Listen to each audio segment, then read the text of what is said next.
வழங்கும் இன்றைய சிறப்பு செய்திகள். ஆளுங்கட்சி எதிர்க்கட்சி அரசியல் புரிந்துணர்வு ஒப்பந்தம், இந்தியர்கள் பயனடைவார்களா? மாயிகா உருவாக்கிய 10 ஆண்டு இந்திய மேம்பாட்டு திட்டமான இந்தியன் ப்ளூ பிரிண்ட் திட்டத்தை செயல்படுத்த அரசாங்கம் உதவுமா? அரசியல் ஆய்வாளர் டத்தோமு பெரியசாமியின் அரசியல் கண்ணோட்டம். நாட்டின் 14வது நாடாளுமன்ற கூட்டத்தொடரின் 4வது அவையில் நாடாளுமன்ற வளாகத்தில் அரசாங்கமும் எதிர்க்கட்சிகளும் ஒரு புரிந்துணர்வு ஒப்பந்தத்தில் கையொப்பமிட்டனர்.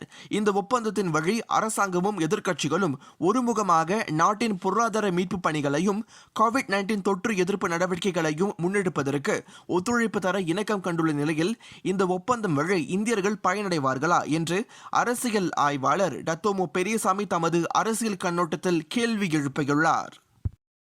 இந்த கையொப்பந்தம் நாட்டின் அரசியலில் ஒரு திருப்பு முனை என்று கூறலாம். எவ்வாறாயினும் இந்த புதிய திருப்பத்தினால் இந்திய சமூகம் பயனடைவார்களா? இப்போது நாடு 12வது மலேசிய 5ஆண்டு திட்டத்தை உருவாக்கி கொண்டிருக்கிறது. இத்திட்டம் விரைவில் நாடாளுமன்றத்தில் தாக்கல் செய்யப்படும். இந்த மலேசிய திட்டம்தான் வரும் 5 ஆண்டுக்கான ஒரு நாட்டு மக்களின் மேம்பாட்டு திட்டத்தை உள்ளடக்கியிருக்கும் ஒரு செயல் திட்ட ஆவணமாகும். இந்த ஆவணத்தில் இந்தியர்களுக்கான மேம்பாடு குறிப்பிடப்பட்டிருந்தால்தான் அந்த மேம்பாட்டுக்கான நிதி பட்ஜெட்டில் ஒதுக்கப்படும் என்று டத்தோ பெரியசாமி தமது கட்டுரையில் குறிப்பிட்டுள்ளார். அப்போதுதான் அத்திட்டம் தங்கு தடையின்றி செயலாக்கம் பெற அரசு அதிகாரிகளும் முயல்வர். எடுத்துக்காட்டாக 1973 ஆண்டு வாக்கில் அப்போதைய பிரதமர் துன் அப்துல் ரசாக் தலைமையில் 2வது மலேசிய திட்டம் அறிமுகப்படுத்தப்பட்டது. அத்திட்டத்தில் தோட்ட தொழிலாளர் சொந்த வீட்டுடைமை திட்டம் வரையறுக்கப்பட்டிருந்தது. இத்திட்டத்தை தயாரிப்பதற்கு பிரதமர் இலாகாவில் பொருளாதார பிரிவில் முதன்மை அதிகாரியாக பணியாற்றிய டத்தோக்கு பத்மநாபன் பெரும் பங்காற்றினார் என்றால் மிகையாகாது. இத்திட்டம் நாட்டிலுள்ள 21 தோட்டங்களில் செயல் வடிவம் பெற்றதென அறிக்கைகள் கூறுகின்றன. அதன் பிறகு அறிமுகப்படுத்தப்பட்ட 5 ஆண்டு மலேசிய திட்டங்களில் இந்தியர்களுக்கான மேம்பாட்டு திட்டங்கள் தெளிவாக வரையப்படவில்லை எனலாம். இருப்பினும் நீண்ட இடைவெளிக்கு பிறகு 10வது மலேசிய 5ஆண்டு திட்டத்தில் இந்தியர்களுக்கான சொந்த வீட்டுடைமை திட்டம் ஸ்கீம் ஹாஸ் பம்பியாயான் ரூமா பெக்கஜே எஸ்டேட் SKRE மீண்டும் இடம்பெற்றது. இத்திட்டத்திற்கு 50 மில்லியன் சுழல் நிதி ஒதுக்கப்பட்டது. ஆனால் இத்திட்டமும் முறையாக செயல்படாமலேயே போய்விட்டது எனலாம்.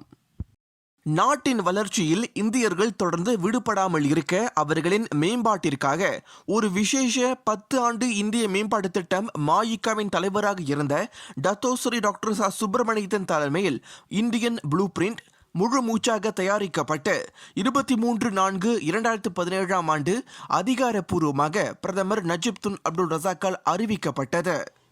இத்திட்டத்தினை பொறுப்புடன் நிறைவேற்ற 27/10/2018 ஆண்டு நாடாளுமன்றத்தில் நடந்த பட்ஜெட் விவாதத்தில் அப்போதைய பிரதமர் நஜீப் துன் அப்துல் ரசாக் சமர்ப்பித்தார்.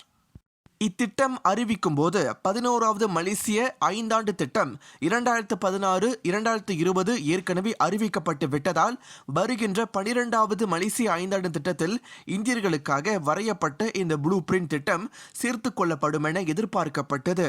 இருப்பினும் இத்திட்டத்திற்கு உயிரூட்டும் வகையிலே அப்போதைய பிரதமர் நஜீப் துன் ரசாக் பல திட்டங்களை செயல்படுத்தினார். அதிலே இந்தியர்களின் நிதி பங்கினை உயர்த்துவதற்கு 1.5 பில்லியன் மதிப்புடைய PNB-யின் பெருமோடலான நேஷனல் பிரஹாட் பங்குகளை அமனா சஹாம் சத்து மலேசியா என்ற பெயரில் இந்தியர்களுக்கு ஒதுக்கப்பட்டதை குறிப்பிடலாம். ஆகவே ப்ளூ பிரிண்ட் என்பது வெட்டி பேச்சல்ல, இது உண்மையான இந்நாட்டு இந்தியர்களின் மேம்பாட்டுக்கான செயல் திட்டமாகும். ஆகவே 12வது 5ஆண்டு திட்டத்தில் இந்தியர்களுக்கான மேம்பாட்டு திட்டம் அவசியம் இணைக்கப்பட வேண்டும். அப்போதுதான் அரசாங்கம் இத்திட்டத்திற்கு நிதியை ஒதுக்கீடு செய்ய முடியும். தொடர்ந்து நாடாளுமன்றத்தில் பட்ஜெட்டில் நிதியும் ஒதுக்கப்பட்டு மேம்பாட்டு திட்டமும் செயல் வடிவம் பெறும். ஆகவே நமது அரசியல் மேடையில் எதிரும் புதிருமாக இருந்த ஆளுங்கட்சியும் எதிர்க்கட்சியுமே ஒன்றிணைந்து நாட்டின் மேம்பாட்டுக்கு செயல்பட இணைந்துவிட்ட வேளையில் இந்நாட்டிலே செயல்படுகின்ற அனைத்து இந்திய அரசியல் தலைவர்களும் கட்சி பேதங்களை மறந்து ஒற்றுமையாக ஒருமுகமாக இணைந்து இந்திய சமூகத்தின் மேம்பாட்டை உருவாக்க செயல்பட முன் வருவார்களா? இந்த செய்திகளை உங்களுக்காக கொண்டு வந்தது தேசம் டிவி மலேசியா. மக்களுக்காக மக்களோடு தேசம். தேசம் டிவி மலேசியா யூடியூப் சேனல் உங்கள் ஆதரவை தெரிவிக்க லைக் பண்ணுங்க, ஷேர் பண்ணுங்க, சப்ஸ்கிரைப் பண்ணுங்க, மறக்காம பெல் பட்டனை பிரஸ் பண்ணுங்க. மக்களின் தேர்வு தேசம் டிவி மலேசியா.